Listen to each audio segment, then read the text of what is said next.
এরকম আমরা মুখ্যমন্ত্রী কোনোদিন আমরা সবসময় আশা করি এরকমই থাকবো মমতা ব্যানার্জি।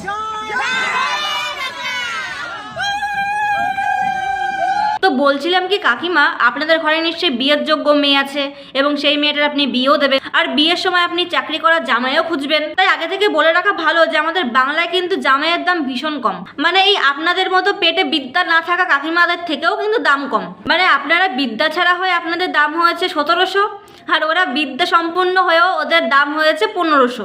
যদিও তাদের সমস্যার কিছু আছে বলে আমার মনে হচ্ছে না, কারণ আপনারাই তো বলেছেন যে দিদি আপনাদেরকে দেখছে, 1500 টাকা করে দিচ্ছে।